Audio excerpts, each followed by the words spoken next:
আসসালামু আলাইকুম প্রিয় দর্শক সকলকে স্বাগত জানিয়ে দেব এই ভিডিওর মাধ্যমে অভিবাসীদের গত 24 ঘন্টার সকল ইনফরমেশন। ফেব্রুয়ারি মাসের 19 তারিখ। আপনি নিজে জানুন, অন্য একজন ভাই বোনকে তথ্যটি জানান, ভিডিওটি শেয়ার করে দিন। এই ভিডিওটি আপনি দেখছেন ইউটিউব, ফেসবুক দুই প্ল্যাটফর্ম থেকে। আমরা প্রতিদিনই এই তথ্য দিয়ে থাকি। চ্যানেলটি সাবস্ক্রাইব করে ফেসবুক পেজটি লাইক ফলো করে যুক্ত থাকলে প্রতিদিনের ভিডিও নোটিফিকেশন প্রতিদিনই দেখতে পারবেন। একজন অভিবাসী যিনি ইউরোপে পৌঁছাতে পেরেছেন, ইউরোপে পৌঁছানোর পর এভাবেই রাস্তায় শুয়ে পড়েন। একজন ফটোগ্রাফার এটি উঠিয়ে সামাজিক যোগাযোগ মাধ্যমে প্রচার করার পর ভাইরাল হয়েছে। এই পিকচারটির বিস্তারিত জানিয়েছে এই ফটোগ্রাফার স্পেনে গ্রান ক্যানারিয়া দ্বীপের গুইন বন্দরে কোস্টগার্ডের জাহাজ থেকে নামার পর ক্লান্ত একজন অভিবাসী এভাবে শুয়ে পড়েন।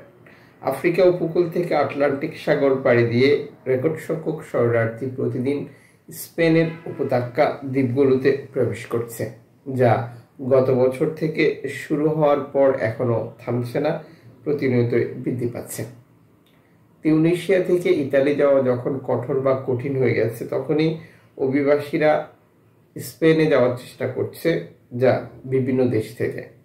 আগে এই অঞ্চলের সকল দেশের অভিবাসী তিউনিসিয়াতে গিয়ে এরপরে ইতালির দ্বীপ ল্যাম্পেদুসা যাওয়ার চেষ্টা করত, যেটি বর্তমান প্রধানমন্ত্রী জর্জিয়া মেলোনি ক্ষমতা আসার পর বন্ধের পথে রয়েছে। এদিকে যুক্তরাজ্যের লেবার পার্টির যে কিয়ার স্টারমার প্রধানমন্ত্রী হিসেবে দায়িত্ব নেওয়ার পর থেকে 25,000 অভিবাসী ফ্রান্স থেকে যুক্তরাজ্য প্রবেশ করেছে বলে একটি তথ্য শেয়ার করেছে যুক্তরাজ্যের একটি স্থানীয় দৈনিক, যেখানে বলা হয়েছে নতুন প্রধানমন্ত্রী ক্ষমতা গ্রহণ করার পর এই অভিবাসীরা যুক্তরাজ্য প্রবেশ করে। যদিও এর আগে আপনারা জানেন যে একজন সাবেক প্রধানমন্ত্রী, যিনি ঋষি সুনাক, ভারতীয় বংশোদ্ভূত প্রধানমন্ত্রী হওয়ার পর একটি আইন করেছিলেন রুয়ান্ডার সাথে, যে আইনের প্রক্রিয়া কার্যকর হলে অভিবাসীদের যুক্তরাজ্য প্রবেশ একেবারেই বন্ধ হয়ে যেত। কারণ অভিবাসী যুক্তরাজ্য প্রবেশ করলে তাদেরকে সেখান থেকে রুয়ান্ডাতে পাঠিয়ে দেওয়া হতো। আর রুয়ান্ডার সাথে একটি চুক্তি করা হয়েছিল, যে চুক্তির রেফারেন্স বা সিস্টেম অনুযায়ী অভিবাসী যুক্তরাজ্য আশ্রয় আবেদন বাতিল করলে রুয়ান্ডা থেকেই তাদের নিজ নিজ দেশে পাঠিয়ে দেওয়া হবে। ঠিক যেমনটি করেছেন ইতালির বর্তমান প্রধানমন্ত্রী জর্জিয়া মেলোনি আলবেনিয়ার সাথে চুক্তি। অভিবাসীদের আলবেনিয়াতে রেখে যাচাই করে সেখান থেকে তার নিজ দেশে পাঠিয়ে দেওয়ার ব্যবস্থা। এটি অনেকটা একই রকমের চুক্তি, যদিও যুক্তরাজ্যের এই প্রধানমন্ত্রী ক্ষমতা আসতে পারেননি। তখন নির্বাচনী প্রচারণার সময় লেবার পার্টির যে কিয়ার স্টারমার রয়েছেন, তিনি বলেছেন, আমরা যদি এবার ক্ষমতা পাই, আমরা সরকার গঠন করতে পারলে প্রথমেই এই আইনটি বাতিল করব। তিনি তার কথা রেখেছিলেন। আর এরপর থেকেই ফ্রান্সের উপকূল ব্যবহার করে যুক্তরাজ্য অভিবাসী প্রবেশ বেড়েছে।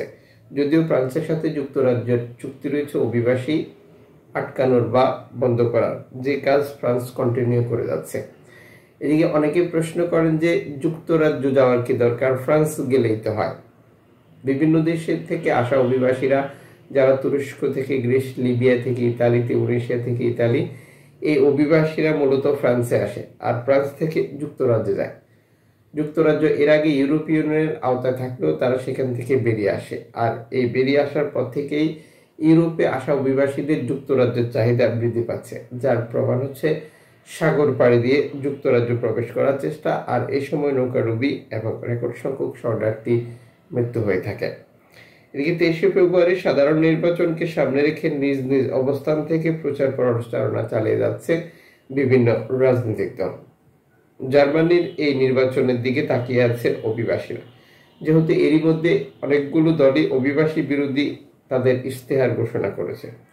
আর অভিবাসী বিরোধী দলগুলো যদি ক্ষমতা আসে, তাহলে নিঃসন্দেহে জার্মানিতে সামনের দিনগুলিতে আসা আরো কঠোর বা কঠিন হয়ে যাবে। অনেকটাই বিপাকে পড়ে যাবে অভিবাসীরা, যারা অবৈধভাবে জার্মানিতে এসে আশ্রয় আবেদন করে থাকে। এদিকে ধারাবাহিকভাবে প্রায় প্রতিটি উপকূলে শরণার্থী এবং ইউরোপে প্রবেশ করার চেষ্টা অব্যাহত রয়েছে। সর্বশেষ ইতালির একটি এনজিও সংস্থা, যারা ভূমধ্যসাগর থেকে বিপদগ্রস্ত 55 জন শরণার্থীকে উদ্ধার করেছিল, তাদেরকে ইতালির দ্বীপ ল্যাম্পেদুসায় নামিয়ে দেওয়ার তথ্য শেয়ার করেছে। আমাদের পক্ষ থেকে তাদের জন্য স্পেশালি ধন্যবাদ। ভূমধ্যসাগরে বিপদগ্রস্ত নৌকাগুলো উদ্ধারের জন্য এনজিও সংস্থার বড় একটি ভূমিকা রয়েছে, যদিও দীর্ঘদিন এনজিও সংস্থা খুঁজে পাওয়া যাচ্ছিল না, যারা নানান জটিলতার কারণে তাদের 2025 সালে মিশন শুরু করতে লেট হয়ে গেছে।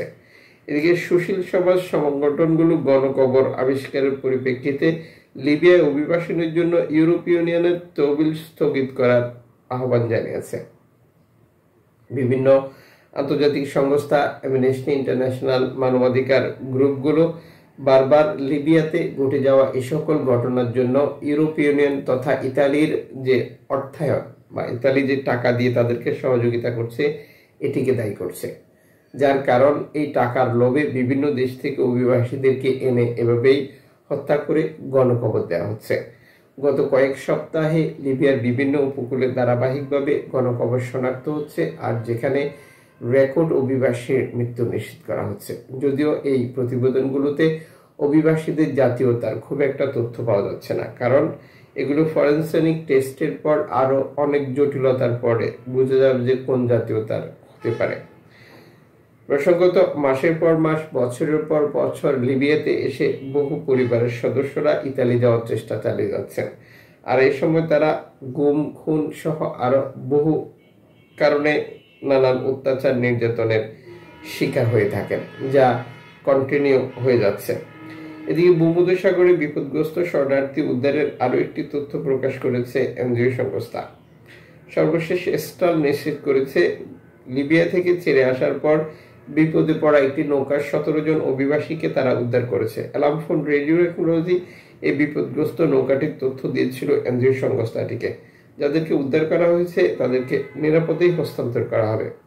এদিকে 55 জন শরণার্থী উদ্ধারের আরো একটি তথ্য প্রকাশ করেছে কেন্দ্রীয় সংস্থা। যাদেরকে উদ্ধার করা হয়েছে তারা সবাই এখন সুস্থ রয়েছে।